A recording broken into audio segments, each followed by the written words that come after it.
Jusqu'à 13h30, les midis de culture. Nicolas Herbeau, Géraldine Mosna-Savoie. Place à la rencontre. Aujourd'hui, nos invités sont réalisateurs et producteurs. Mais vous les connaissez peut-être sous le nom de leur groupe de rap mythique né à la fin des années 90, La Rumeur. Mercredi sortira leur deuxième long métrage, Rue des Dames, l'histoire de Mia, une jeune femme qui, enceinte, fait tout pour trouver un appartement. Alors qu'elle arpente cette rue et le 17e arrondissement, elle croise, elle aime, elle travaille, elle salive beaucoup, elle combine avec Diane, Issa, Djibril, Nabil et Johan. Elle tient Mecca encore à lui offrir cette vie et cette ville. Bonjour Amé. Bonjour. Bonjour Ekoué. Bonjour. Bienvenue à tous les deux dans les Midis de Culture. Merci. Est-ce que vous êtes pessimiste ? Il y a une forme de pessimisme, évidemment, qui transpire de nos œuvres, mais on a beaucoup de foi dans les gens. On a beaucoup de foi dans la lumière qui perce, même si le décor est sombre, même si ce qui semble accabler les gens semble insurmontable. C'est un peu le sens des choses et de la vie, et c'est aussi une philosophie, une approche des événements, des épreuves qu'on peut tous traverser. Et quoi ? Pessimiste, c'est un peu, je trouve que c'est un peu, comment dirais-je, je dirais pas réducteur, mais on a des raisons de l'être et de ne pas l'être, quoi. Voilà, je pense que c'est, je peux pas dire que, le monde je le peins en noir ou en blanc, quoi. Voilà. Je vous pose notamment la question par rapport aussi à ce personnage de Mia, qui est l'héroïne de votre film Rue des Dames, et qui tient, malgré tout, elle a quelque chose de... c'est un petit peu galvaudé comme terme, de lumineux. Elle fait face à ce qui lui arrive, elle tient tout le temps, et malgré tout, est-ce que vous aviez envie de faire un personnage... D'ailleurs, quel type de personnage vous aviez envie de dépeindre avec Mia ? L'enjeu, c'était de faire le portrait d'une urgence absolue, d'un combat personnel et de quelqu'un qui a un puissant instinct de survie, et de loger dans ce personnage un peu comme ce dont est pétri la plupart de nos personnages. Une capacité à nouer et dénouer des liens marqués par les coups tordus, par la débrouille, par une forme de cynisme aussi, mais au bout duquel l'humanité et ce qu'on peut se donner encore en partage est là, quoi. Ça c'est une figure, c'est un motif qui est présent dans à peu près tous nos films. Et l'enjeu c'était ça, c'était de réussir ce personnage, cette jeune femme de 23 ans, de lui donner toutes les raisons de vaciller, de chuter, de se casser la figure, et d'être là à côté, à presque essayer de la relever ou de lui donner de l'équilibre. Et en même temps, elle se tient toute seule. Et elle fonce, et elle fait pas de cadeaux. Et c'est pas... Donc, ce film-là fait la part belle aux femmes, mais on n'a pas voulu les traiter de manière différente des hommes. Elles n'échappent pas non plus au chacun pour soi, à des formes de menaces, de chantage, à des coups très forts portés. Elles ne sont pas préservées, ça c'est sûr. Pas, oui, c'est ça. Entre hommes, entre femmes, des hommes vis-à-vis des femmes et les femmes vis-à-vis des hommes. Donc il y a une espèce de...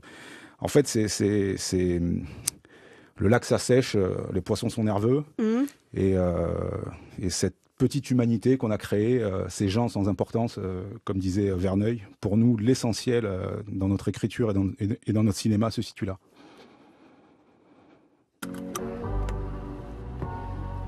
Non mais le truc ici, c'est que moi je gagne quoi ? À peine un SMIC par mois, j'ai 800 balles de loyer. C'est simple, s'il n'y a pas les soirées, j'ai 100 balles pour vivre. Bon, j'ai une info qui devrait te redonner le sourire. J'étais chez ma tante là dernièrement. Et apparemment, Djibril, C'est pas 5 semaines, mais 3 mois qu'il devrait rester hospitalisé. 3 mois? 3 mois, comme tu dis. Putain, mais c'est énorme. Ouais, c'est énorme. Et si on se démerde bien, avec les soirées sponsors, tout ça, on peut se mettre bien. Juste faut pas faire n'importe quoi. Les filles que tu ramènes là, tant qu'il y en a une qui fait pas n'importe quoi, ça va couler. Après, si elles ont décidé de se taper la terre entière, c'est pas notre dos, hein, j'ai envie de te dire. C'est pas la question, c'est pas ce que je te dis, mais on a gros à perdre. C'est mon petit cousin dont on parle. On parle pas de n'importe qui. D'accord? Et Nabil, il en dit quoi? Mais Nabil, c'est le roi des magouilles, qu'est-ce que tu veux qu'il me dise? Ah, le truc, c'est que si moi j'ai rien dans une semaine, je suis à la rue. C'est ça le sujet, hein. Qu'est-ce que tu veux qu'ils disent? On vient d'entendre un extrait de votre film Amé et Ekwe, Rue des Dames, qui sort ce mercredi. On y entend Mia, donc 25 ans, interprétée par Garance Marié, qui est enceinte, mais qui n'en parle en fait à personne et qui doit trouver à tout prix tous les moyens de survivre, donc trouver de l'argent, trouver un appartement. Nabil, c'est son compagnon, il est en liberté conditionnelle. Vous l'avez dit tout à l'heure, Amoué, vous avez voulu mettre au centre de ce film, comme de votre œuvre, les gens de peu d'importance. Pourquoi Mia, c'est une personne de peu d'importance? Ekwe. Pourquoi c'est une personne de peu d'importance? Bah, je pense qu'une fois qu'on a terminé l'heure 40 minutes, on se rend bien compte que notre parti pris initial, c'était celui de parler des gens qui subissent plus que qui ne décident finalement leur propre destin. Donc voilà, on a pris les gens sans importance et les gens qui à un moment donné de leur vie peuvent se retrouver sans filet à la rue, qu'ils soient hommes, femmes, noirs, blancs. Voilà, c'est des gens à mon avis qui n'ont pas voix au chapitre parce que leur vie n'intéresse pas au fait, tout simplement. Et pourquoi vous pensez que leur vie n'intéresse pas? Parce qu'on les voit déjà, on a le sentiment qu'ils sont pas suffisamment représentés, en tout cas dans le cinéma dit d'auteur. C'est-à-dire que la question de savoir ce qu'ils mettent dans leur frigo, c'est pas une question qui se pose préalablement. Voilà, on te pose des personnages, des actions, des gens qui de toute façon, sont en proie à des réalités qui sont assez éloignées de celles qu'on veut décrire justement. Nous, la première des exigences, c'est de se dire quand on pose un personnage, comment il fait pour manger, quoi. Voilà, comment il fait pour manger, qu'est-ce qu'il y a dans son frigo avant d'appréhender le reste. Ça, c'est intéressant parce que il y a toujours ce rapport des cinéastes à la réalité et en général, leur idée, c'est de démontrer la réalité. Mais il est assez peu clair, en fait, ce terme de réalité. Pour vous, ce qui est très clair, c'est que la réalité, c'est ce qu'on pourrait appeler, je sais pas, le quotidien, c'est en fait manger, aller dormir à un endroit, parler, être entouré, avoir de l'argent à la fin du mois, c'est ça? C'est clair que finalement, ça renvoie pas une espèce d'approche fictive spectaculaire. Ça fait pas spécialement rêver, hein. Ça, je veux dire, je l'assume totalement. Mais s'intéresser à des personnages ou à des gens qui peuvent envoyer leurs enfants à l'école avec des chaussures trouées, s'intéresser à des jeunes filles comme Mia de 22 ans, issues de familles monoparentales, qui savent pas comment se loger à Paris, voilà, qui sont obligés de traficoter et vivre de magouilles pour vivre. Ces gens finalement qu'on croise dans le métro et qui sont assis à côté du bus, à côté de nous dans le bus et qui vivent une détresse qui est profonde et qui est de plus en plus partagée. On considère que notre caméra elle est tournée avant tout et la légitimité de notre geste se situe là, dès lors que quelque part on met à l'honneur ces personnes dont le nom est personne, quoi. Ça, ce sont des personnages que vous ne voyez jamais, vous, au cinéma, quand vous allez au cinéma aujourd'hui. Franchement, non. Ou alors, ce sont des personnages peut-être qui existent, mais qui ne sont pas traités comme vous le faites, c'est-à-dire parfois dans la comédie ou dans une forme qui est un peu différente, qui est totalement différente de ce que vous faites vous. Alors, ça tend de moins en moins à exister sous cet angle-là, sous ce traitement-là. dans le sens d'une complexité, d'explorer des contradictions et ne pas juger a priori des personnages pour leurs actes, mais essayer de comprendre comment les choses s'enchaînent et comment les choses peuvent les dépasser et comment par glissement successif on peut être amené pour vouloir résoudre un problème, à commettre des erreurs. Et c'est d'ailleurs la construction de l'intrigue est celle-là, quoi. C'est croyant corriger un problème, une erreur, on en crée une suivante et encore une suivante et encore une suivante jusqu'au clash final. Donc ces personnages sont pour nous, ces personnages renferment une humanité, une complexité qui a existé longtemps dans le cinéma français et depuis 1 ou 2 décennies leur traitement du moins s'est appauvri, voilà, dans le sens d'une ou deux dimensions, et c'est souvent on leur attribue des fonctions mais on ne s'intéresse pas à leur complexité, voilà. Et c'est, je pense que toute la différence, elle se situe là. Il y a par ailleurs des cinématographies aujourd'hui dans le monde qui font ce travail-là, qui offrent des œuvres et on s'en repaît et il faut s'en féliciter. Mais il y a une tendance, un certain embourgeoisement, même dans le traitement du peuple dans le cinéma français actuellement.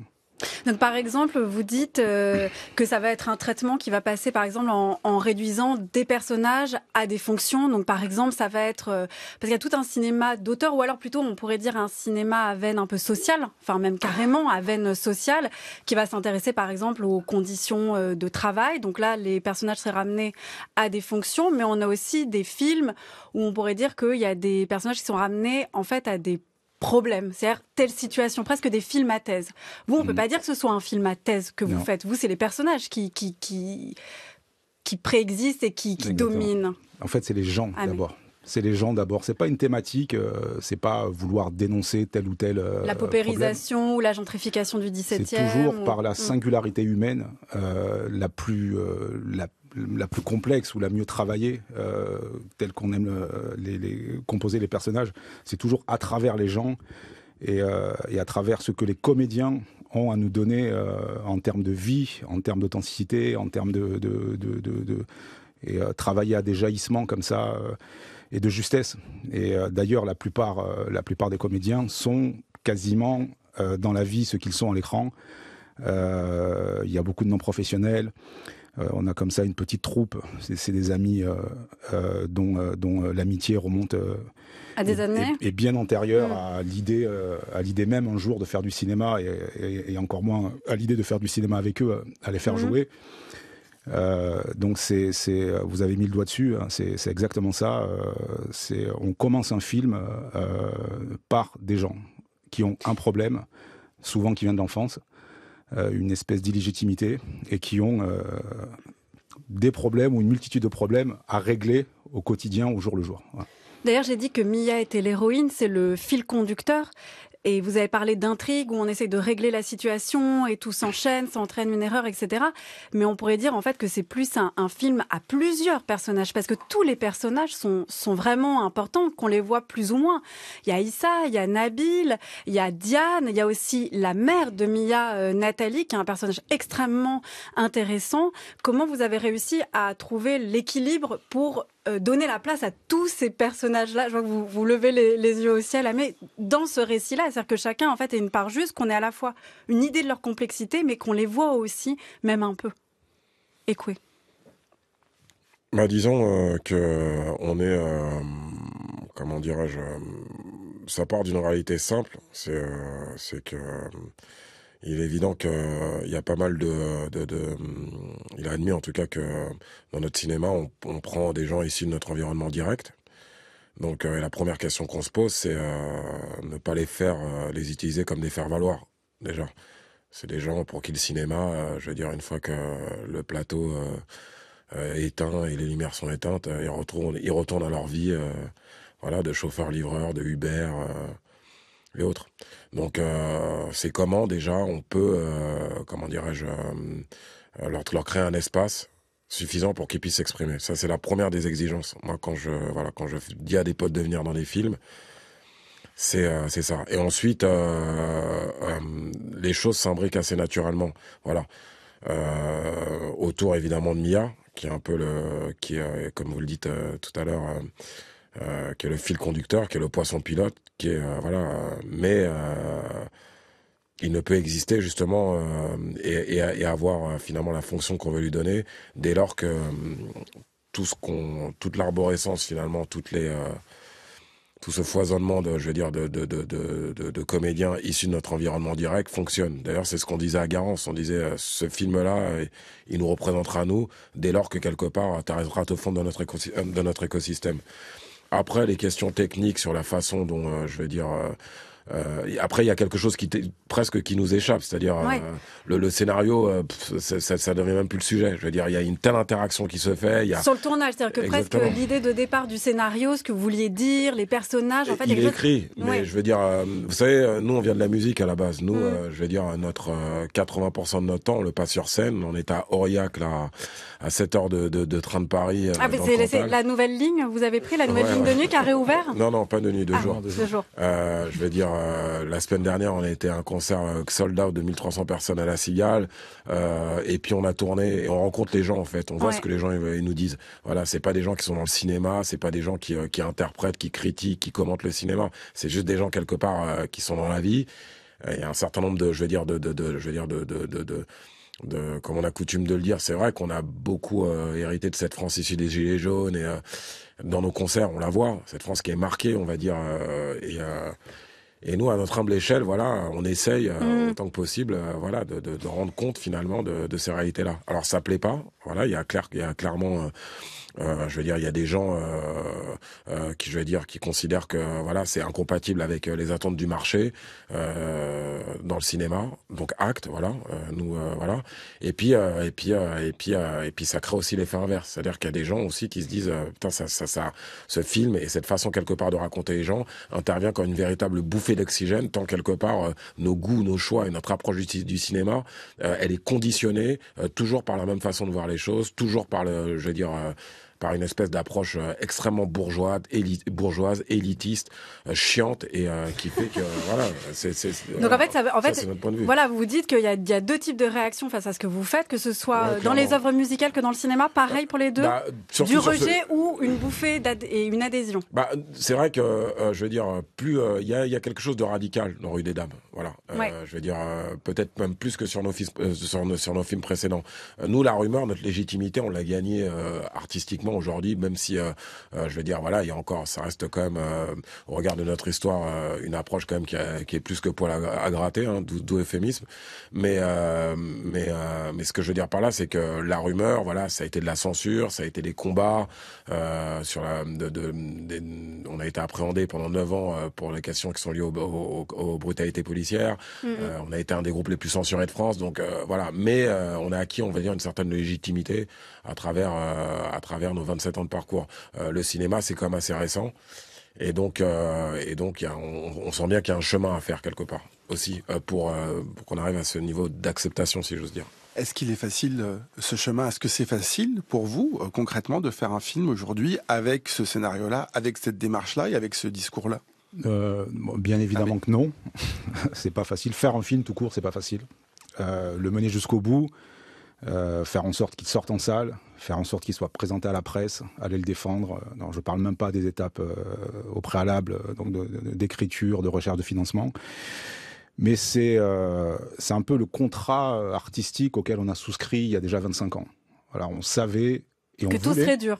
S'inscrire dans une façon de faire qui est pas forcément l'autoroute ou la voie la plus confortable. C'est des chemins de traverse. Ça a été un parcours sinueux, ça a été un parcours heurté, et Koué en a parlé, aussi marqué par la censure, où il a fallu en permanence inventer, défricher des voies, inventer même une démarche orpheline. Il n'y a pas de figure tutélaire avant nous, ni dans la musique, ni dans le cinéma. On est un peu un télescopage de deux choses qui sont assez inédites. Et on fait figure maintenant un peu d'anciens. De pionniers même dans cette voie-là d'indépendance. Exactement. Et donc on a mais je crois, si on est tout à fait honnête, que fondamentalement, on a besoin de ces cadres rigides, on a besoin de ces obstacles pour s'adosser sur eux, prendre appui et mieux les retourner, mieux les renverser. Et je pense que c'est comme ça aussi que notre énergie et notre puissance se déploient, en fait. Sinon, je pense qu'on aurait très vite, on a pu le faire, on aurait pu choisir un certain confort à l'époque où on était en major, où on aurait pu adopter la logique du matraquage radio, etc. Nous, on est parti sur les routes, on a privilégié le live, on a privilégié le terrain, le contact, les rencontres, et les rencontres improbables, les télescopages, les être là où on nous attend pas, danser sur le ring, un peu comme Mohamed Ali, et avoir à la fois une assise, un ancrage, et une légèreté qui nous permet de faire à peu près ce qu'on veut. Et le prix de notre liberté, c'est aussi beaucoup passé par là, c'est de créer nos sociétés de production pour la musique et pour le cinéma. Après, ce qui n'est pas évident je veux dire, la musique, c'est différent, puisqu'aujourd'hui, on va dire que la musique, voilà, quand vous avez 27 ans de carrière, vous avez réussi à mobiliser un public. Vous savez que, voilà, les salles seront pleines et les disques se vendront. Donc, ça aussi, le prix de notre indépendance aujourd'hui, il se solde aussi par une vraie adhésion, en tout cas, au terme de ces 27 ans de carrière. À l'évidence, on a sorti un 5e album qui marche très bien. En juin. Ouais, en juin. Donc, comment rester propre, des clips qui ont été vus, tout ça. Là-dessus, il n'y a pas de sujet. Après, trouver un modèle économique dans le cinéma qui renvoie à ce que vous dites, avec cette façon finalement je veux dire, d'axer, on va dire, notre regard sur les gens qu'on considère les moins représentés, pour ne pas dire sous-représenté ou pas représenté du tout quelque part dans ce qui est devenu aujourd'hui le cinéma d'auteur. Oui, c'est un modèle qui est extrêmement fragile, c'est clair. C'est pas c'est pas simple. Voilà, chaque film finalement est une est une bataille à mener, des gens à convaincre à différents niveaux, mais on sait très bien que quelque part, je veux dire, c'est pas le marché le plus porteur, surtout quelque part parce qu'il y a des réalités aussi qui ont changé en France aussi, parce que est-ce que les gens sont prêts à voir je veux dire une France aussi bariolée, aussi métisse quelque part qu'on l'a décrit dans nos films, à l'évidence de moins en moins. J'ai presque envie de dire non. Et puis comme le cinéma, ça reste quand même un art qui est quand même assez cher, il y a quelque chose qui est moins garanti quelque part sur le long terme. Voilà. Donc mais bon, tout ça rend, on va dire, je vais dire ce film en tout cas, peut-être plus politique que les autres, quoi. On va écouter un extrait de votre dernier album qui est sorti en juin, Comment rester propre. 12h, 13h30, les midis de culture. Géraldine Mosna-Savoie, Nicolas Herbeau. Ce que j'ai aimé et voulu, ce que j'ai dit et fait, ce que j'ai eu, ce que j'ai pris, risqué, osé, naïf, rusé, sur des tapis feutrés, sans qu'on me les montre, sans qu'on me laisse entrer. Ce que j'ai rivautré, lézard en peignoir, clébard, viandard, dans des filets de crabe. Ce que j'ai cru gagner, leurré, ce que j'ai à peine effleuré, de mes doigts biturés, ce que j'ai pu m'aveugler, ce qu'on a su me prendre, ce que j'ai dû apprendre, ce que j'ai pas voulu rendre, ce que j'ai fait pour me défendre. Les hontes que je cache et les honneurs que j'ignore, les fonds que j'ai touchés et le destin que j'implore. De toute ma tête, ma queue, mon cœur et mes poumons de clopeur. Le temps court et c'est tant mieux. Faisons-en du feu. Mais faisons pas semblant. Faisons pas comme si on avait 20 ans.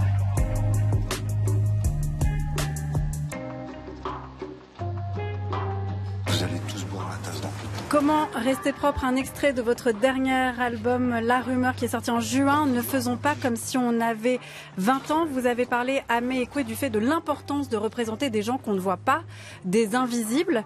Là, dans cette chanson, vous parlez de vous. Est-ce qu'il y a une différence entre la musique et le cinéma pour vous? La musique va être beaucoup plus un autoportrait pour vous que le cinéma. Justement, non. C'est ça toute la difficulté finalement de notre modèle créatif, c'est que notre démarche finalement musicale, elle se lie aussi dans notre approche cinématographique. C'est-à-dire qu'on est, évidemment, on convoque de l'intime, mais pas que. Voilà. En tout cas, le constat, c'est il y a des gens qui sont délibérément invisibilisés, avec tous les thèmes quelque part afférents quelque part à leur statut, et nous, on essaie de leur donner de la lumière. Après, il y a quand même deux spécificités à chaque exercice.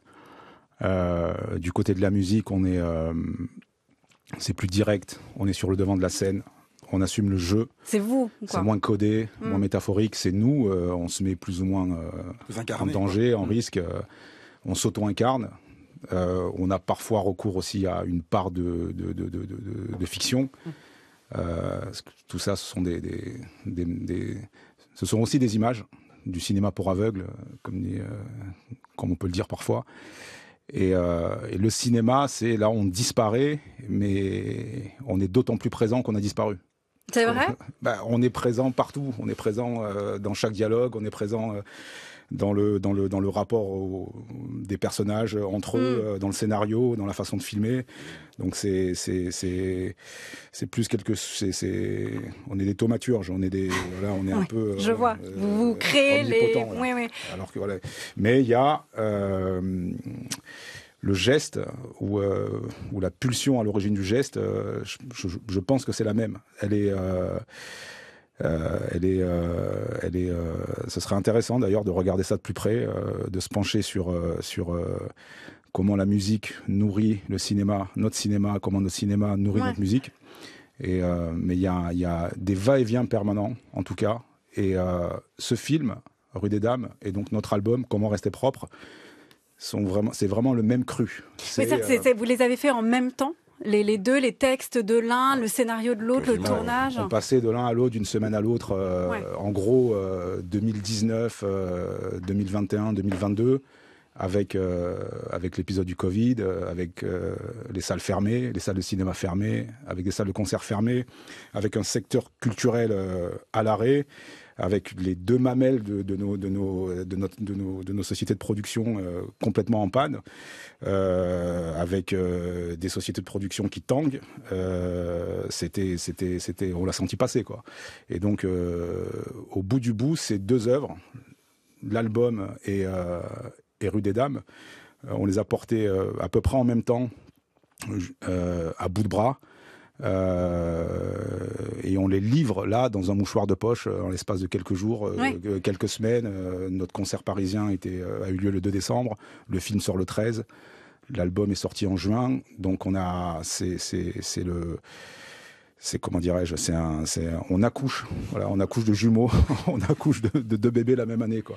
Mais ce qui est très différent, c'est que quand même dans Rue des Dames, on est porté par Garance Marié, enfin par le personnage de Mia qui est vraiment jeune et qui a la question justement de la vie qu'elle va mener, mis en miroir de cette chanson-là où vous dites en gros on va pas faire comme si on a 20 ans.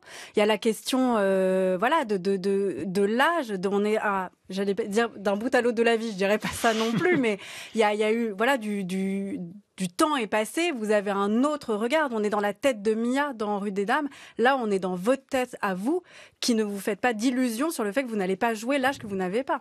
Non, mais c'est tout le drame justement de Mia, c'est que c'est une môme de 20 ans qui pense comme quelqu'un de plus de 40 ans, quoi. Ça, c'est le problème des gens qui sont, en proie à des réalités sociales extrêmement précaires, fragilisées à tous les niveaux, qui sont contraints finalement d'opter pour des options qu'on attribuerait beaucoup plus à des gens de 20 ans de plus, quoi. Donc, qui vieillissent plus vite. C'est un peu une sorte de métaphore peut-être d'une jeunesse qui a déjà vieilli. Voilà. Mia et son monde.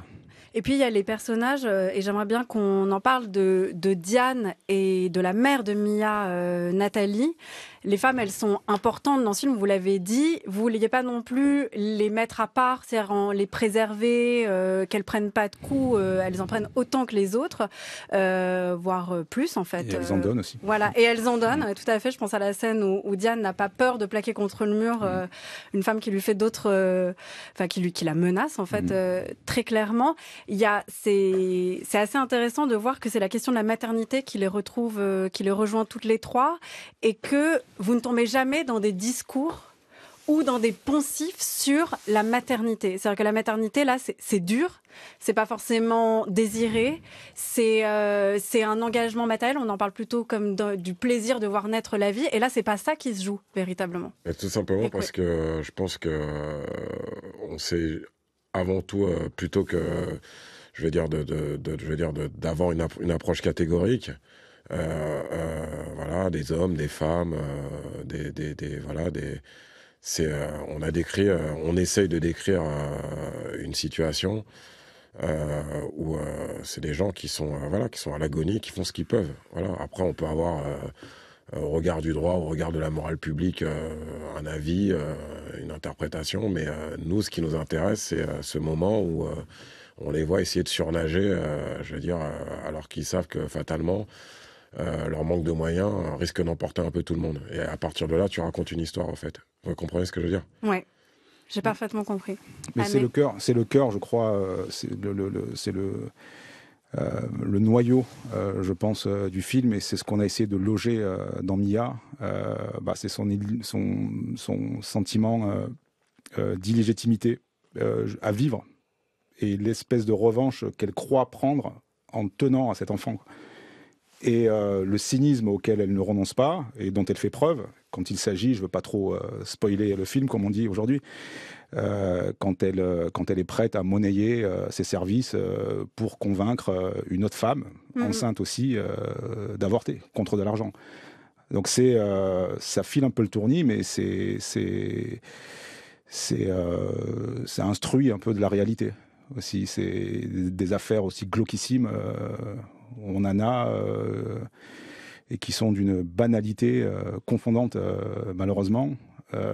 Mais c'est ça, pour nous, braquer notre caméra et y consacrer un film, y consacrer des personnages, pour nous, c'est capital, c'est essentiel. Pour nous, on touche vraiment à quelque chose de l'humanité, du droit à vivre,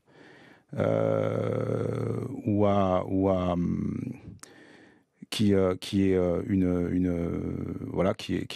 est pas négociable. Il y a quelque chose mais c'est notre manière d'interroger pas que le cinéma, mais c'est peut-être notre manière d'interroger la création, peut-être d'une manière générale. C'est-à-dire d'interroger la création. Vous l'avez dit tout à l'heure, vous trouvez par exemple que les œuvres qui sont proposées ne représentent pas assez ne représentent pas les gens qu'on ne voit pas, justement. Mais c'est une manière aussi de critiquer les autres formes de condamnation, de questionner ça. C'est-à-dire en gros pour qui on crée, pourquoi on le fait, de quelle manière. Alors,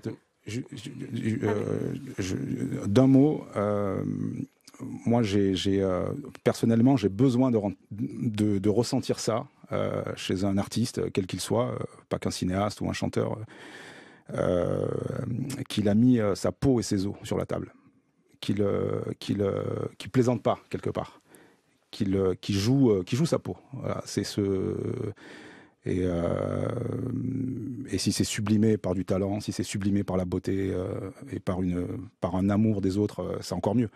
Mais voilà, j'ai besoin d'avoir cette résonance au fond chez quelqu'un qui me parle à travers une œuvre. Voilà. Et modestement, je ne sais pas si on arrive tout le temps, mais modestement, c'est peut-être aussi ce qu'on veut incarner, quoi. Mais comment on arrive à savoir ça quand on voit une œuvre d'un artiste ou d'un groupe d'artistes? C'est-à-dire que c'est difficile aussi parfois avec le nombre de productions artistiques qu'on a. Qu'est-ce qui fait qu'on peut juger parfois quand on est juste un public, un spectateur, un auditeur de cet investissement du créateur? Après, oui, effectivement, c'est une question qui est qui est très personnel, mais moi je sais que vous n'hésitez pas à dire, à vous engager. Vous l'avez dit, vous avez été censuré, vous prenez peu la parole dans les médias, mais quand vous l'avez prise, vous avez été très clair. Vos textes parlent pour vous, mais il y a plein d'autres artistes qui ne parlent pas comme vous. Non, mais après nous, comment dirais-je, on est complexe au fait. On fait une espèce d'éloge aussi constante à la complexité, à la nuance.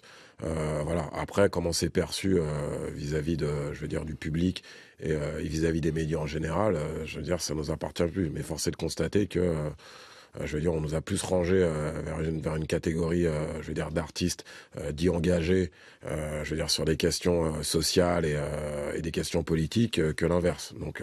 Et ça vous va? C'est un constat, voilà. Moi, à la base, quand je me mets sur un texte, une chanson, ou quand j'écris un scénario, je pense pas à ces gens-là. Moi, je me dis juste qu'à un moment donné, regarde, ceux à qui mon premier regard, il est tourné sur mes potes et sur les difficultés aujourd'hui qu'ils ont justement qu'ils connaissent, qui ne sont plus forcément les miennes, puisque aujourd'hui j'appartiens, on va dire j'ai changé de catégorie sociale. Il faut aussi partir de ce constat-là, c'est que nous on n'est plus au quartier, on en est sorti du quartier. Mais maintenant, qu'est-ce qu'on fait de ça? Est-ce qu'on on oublie finalement là où on a laissé 90% des nôtres, comme beaucoup, ou est-ce que finalement on se dit que c'est la pertinence quelque part de notre musique et à plus forte raison de notre cinéma va dans le sens des gens qu'on a laissés derrière. Donc voilà. Ensuite, moi j'ai pas de problème à dire que j'ai un malaise au fait avec le cinéma, avec le festival de Cannes, avec ces robes, à 30 millions d'euros, avec tout ce luxe. Voilà, c'est quelque chose on a beau essayer, on y est allé, on a eu des films qui ont été sélectionnés dans ce genre de festival, mais à un moment donné, moi, la greffe, elle prend plus, quoi. J'ai l'impression de tricher, au fait, quoi. C'est pas cette reconnaissance-là que vous cherchez? Non, non seulement c'est pas cette reconnaissance-là qu'on cherche, mais on a bien compris que quelque part, nous, notre offre, quelque part, elle était pas pour ces gens-là, ils nous l'ont fait comprendre, et j'ai envie de te dire, tant mieux, au moins les choses sont claires. Voilà. Maintenant, nous, mon travail, notre cinéma, il est de rendre état, de faire état, pardon, de cette complexité vécue au sein des personnes les plus de la société qui sont les plus fragilisées, quoi. Merci beaucoup à vous deux. Amé, Koué de vous, on pourra voir ce film, et il faut aller le voir, ce film mercredi 13 décembre, Rue des Dames. C'est avec Garance Marié, Bakary Keïta, Sandor Funtek et Virginie Acariès. On termine toujours en musique. On a choisi 2 chansons, une sur Pigalle, l'autre sur les Batignolles. Laquelle souhaitez-vous écouter? Celle sur Pigalle. Pigalle, allez.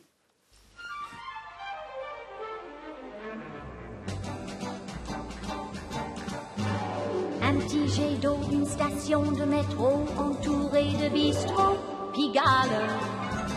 Grand magasin, atelier de rapin, restaurant pour Rupin, Pigalle.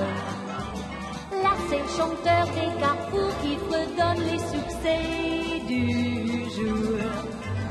Ici, l'athlète en maillot qui soulève les poids de 100 kilos. Hôtel meublé, discrètement éclairé, où l'on ne fait que passer, Pigalle. Et vers minuit, un refrain qui s'enfuit d'une boîte de nuit, Pigalle. Voilà, Pigalle par Petula Clark. Un grand merci à vous deux, Amé et Koué. Et un grand merci. Votre invitation. Merci à vous d'être venus. Et un grand merci à l'équipe des Midi de Culture qui sont préparés tous les jours par Aïssatou Endoy, Anaïs Sisbert, Cyril Marchand, Zora Vignier, Laura Dutèche-Pérez, Manon Delacelle. Réalisation Nicolas Berger, prise de son Ludovic Auger. Pour écouter cette émission, rendez-vous sur le site de France Culture, à la page des Midi de Culture et sur l'application Radio France. Merci Nicolas, à demain. À demain Géraldine.